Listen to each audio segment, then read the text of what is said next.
Entonces, cuando hablamos de una resultante nula, específicamente con vectores, ¿no? ¿Cómo es esto de la resultante nula? Y esto quedaría muy fácil. Imaginémonos, imaginémonos por un momento, ¿no es verdad? Que tenemos los siguientes vectores. Imaginémonos por un momento que tenemos los siguientes vectores. Tenemos el vector A que, qué sé yo, tiene coordenadas 3,2. El vector B que es igual a menos 1, menos 3. Y el vector C tiene coordenadas, qué sé yo, menos 4,1, supongamos. ¿Y cómo es esto de la resultante nula? Te pueden preguntar cosas como esta.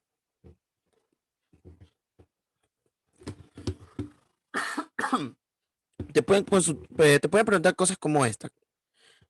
Así, miren. Te pueden hacer lo siguiente. Calcule, ojo, calcule un vector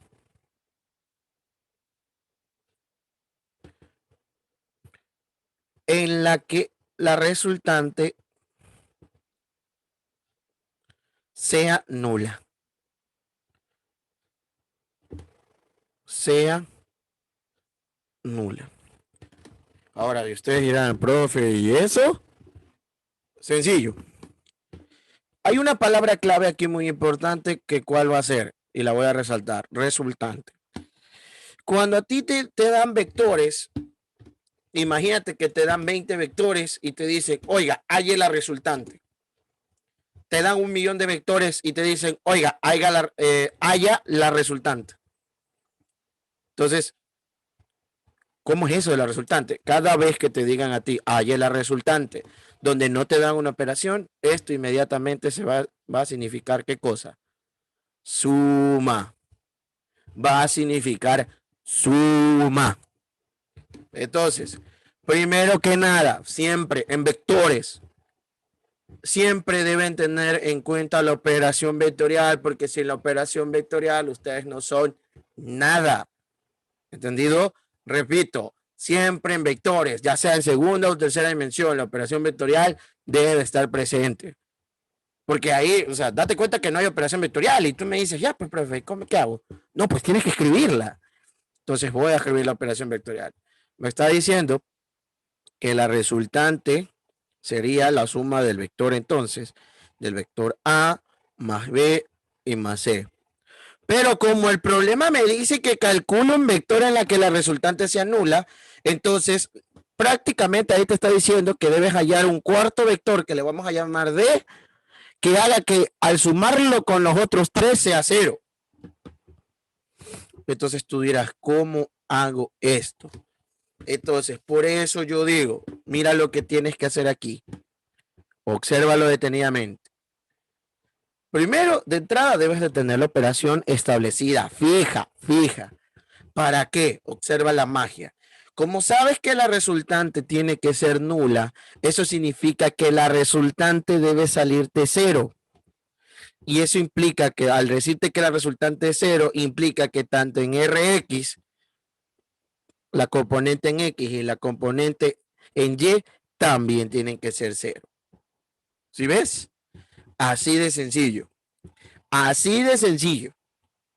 Entonces, si yo me pongo a descomponer esto, observa, te quedaría como Rx es igual a que AX más BX más CX más un DX. Y acá me quedaría un RY es igual a que a AY más BY más CY más DY. Reemplazamos los valores. 0 es igual a AX que te quedaría 3, B que vale menos 1 y C que vale menos 4. de X. ¿Sí ves? 0 igual a AY que vale 2, BY que vale menos 3 y CY que vale 1 positivo, más de Y. ¿Qué hago? Simplemente despejo. DX será igual a ¿qué? A menos 3, ¿sí ves? Más 1, más 4. Cosa que de X te quedaría 5 menos 3, 2. Y acá, ¿cómo me quedaría? Me quedaría de Y es igual a menos 2 más 3 menos 1. ¿Y de Y cuánto valdría? ¿Cuánto valdría esto? Valdría 0. Entonces, ¿cuál de todas, ojo con esto que digo, cuál de todas, ya ahí encontraste qué cosa? Te pide que calcules el vector. Ya, pues ya lo encontré. ¿Cuál es el vector? Vector D te quedaría igual a 2,0. Y eso es todo. Si te pidieran la magnitud, sacas la magnitud. Si te pidieran el ángulo, sacas el ángulo. Eso es todo. ¿Sí? Eso es todo. Entonces ahora supongamos que nos ponen a hacer lo siguiente. Imaginémonos por un momento que ahora nos dan los siguientes vectores. Me dicen el vector A, ¿no verdad? Que sería el vector, qué sé yo, 1,8. Y el vector B, que sería igual, qué sé yo, a X,5. Y te piden a ti, ojo, y te piden a ti, calcule el valor de X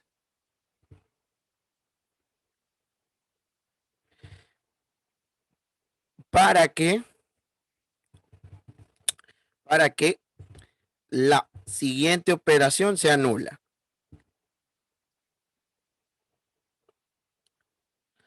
La siguiente operación sea nula.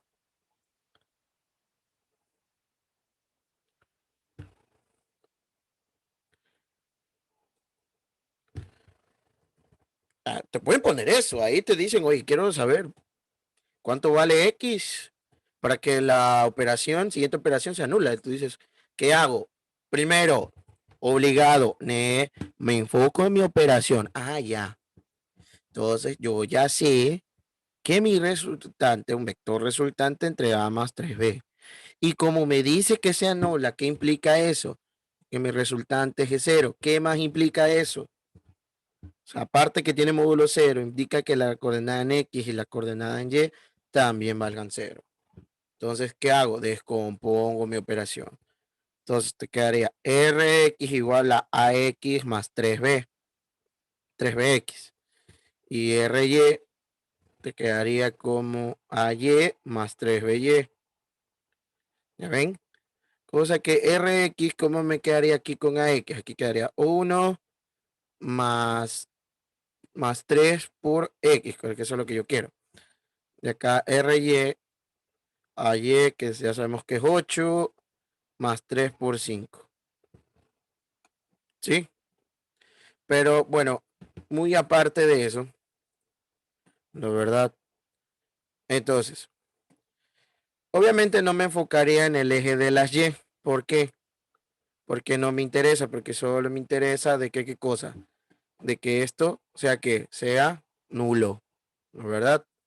Entonces, al descomponer esto, ya sé que mi componente en X debe salir 0, ¿no verdad? Entonces, ¿cómo quedaría lo siguiente? 1 más 3 por X. Cosa que despejo X y te quedaría, bueno, aquí menos 1. Y al despejar la X me quedaría menos 1/3. O sea que X debería valer menos 1/3. ¿Sí? ¿Estamos o no estamos claros hasta ahí? ¿Estamos o no estamos claros hasta ahí?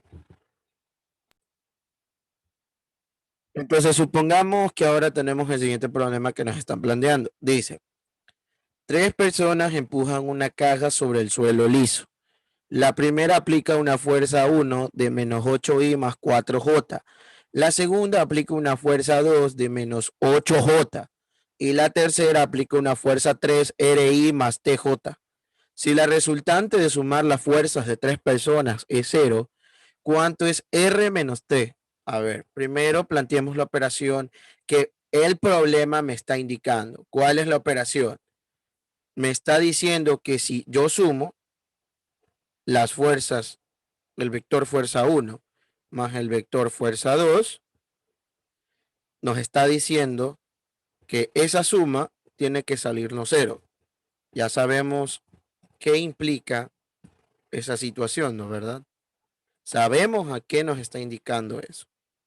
Entonces aquí quedaría tanto que la componente en y de esa suma y en x van a ser 0. Ahora, obviamente aquí voy a reescribir las fuerzas por si acaso hay alguna confusión. ¿Sí? Observen todos lo que yo voy a hacer. Entonces, miren, aquí F1, ¿cómo escribo F1? Vamos a ponerlo en coordenadas bien bonitas para que evitar confusiones. Entonces, F1, ¿cómo me quedaría? Me quedaría como menos 8,4. F2. Ahora, tengan cuidado con F2. Observa que te dice menos 8J, menos 8J. Eso quiere decir que en X es 0 y que la coordenada menos 8 es en Y. Recuerda, la Y va con X y la J va con Y. Y por último, tenemos que la fuerza 3, que en este caso sería R, T. Que eso tenemos. Reemplazamos en nuestros datos. Entonces, Sx, ¿a qué va a ser igual? A F1x más F2x más F3x. Reemplazamos aquí, ya sabemos que x tiene que salirnos 0. ¿Sí? Tiene que salirnos 0. ¿Verdad? Perdón por ese rayón. Entonces, x nos tiene que salir 0. Ese x, la suma en x, le pasamos los valores. Menos 8, ¿no? ¿Verdad? Más 0 y más r. Despejo r y r es igual a ¿cuánto? R es igual ¿a qué? A 8. Ahora me voy a SY. Sería 1FY más F2Y más F3Y. ¿Sí? Y asimismo sabemos que es ¿cuánto? Que es 0, ¿no es verdad? En Y, en X, ¿cuánto quedaría? ¿Cuánto quedaría en X esto? Tendríamos 0. Es igual a que a F1Y, que es 4, más F2Y, que es menos 8, y F3, que es T. Despejamos T y nos quedaría que sería 8 menos 4, ¿sí o no? Despejando al otro lado. ¿Y T valdría cuánto? T valdría 4, ¿no? ¿Verdad? ¿Sí ven? Entonces, prácticamente aquí ya encontramos las coordenadas de la fuerza 3, que sería 8 en X y 4 en Y, ¿no? ¿Verdad? 8 en X y 4 en Y. Ya estamos. Pero ¿qué nos pide el problema? Determine cuánto es que tú restes R con T, o sea, la coordenada R con T, o sea, entonces R menos T coloquemos y me quedaría que eso es igual a ¿qué? A 8 menos 4. Y eso es igual a 4. En este caso solo nos pidió como que un problema interesante en donde nos pedía que restemos las coordenadas, nada más. Y así quedaría resuelto este pequeñito e interesante problema.